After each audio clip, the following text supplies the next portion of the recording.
Today I'm going to present my presentation about the listening practice. First, I will start with my acknowledgement of country. We respect and honor Aboriginal and Torres Islander elder past, present, and future. We acknowledge the story, traditions, and living cultures of Aboriginal and Torres Islander people on this land and commit to building a brighter future together.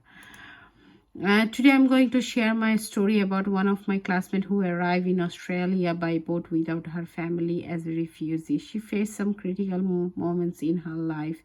I feel she is not different. She is an ordinary girl like you and me who ever lost everything. She has left her entire life behind, often her clothes on her back. She came here to start over. She came here for a better life. She wants to work and she wants to contribute to our community just like us. She seeks a life of dignity, freedom, and security. Her story reminds me when I arrived in Australia without my family. Me and my husband came as a student. We left our each and every moment, every memory behind. In Australia, have obligation to protect the human rights for refugee, whether they have visa or without visa.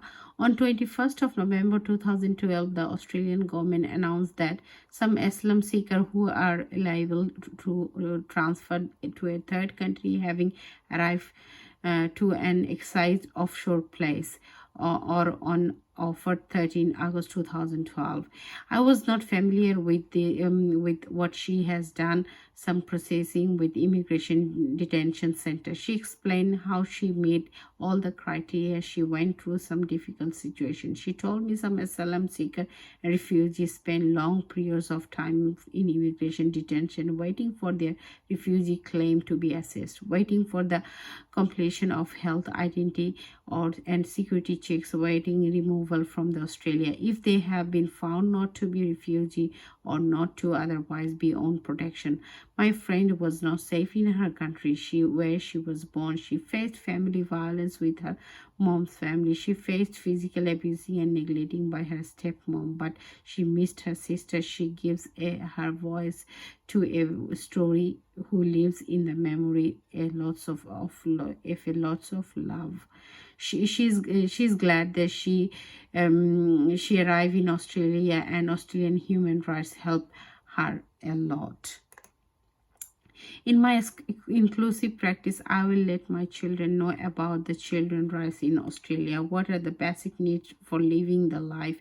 Children can develop empathy and sensitivity to people who are not different from themselves, improving friendship and confidence. I'll arrange a guest for sharing his own story, promoting children's right to be considered as equal active citizen is important to us. I believe that assist the general public as well as enroll families to view the children's valuable community members. I keep track of events both in our local community that we have involved.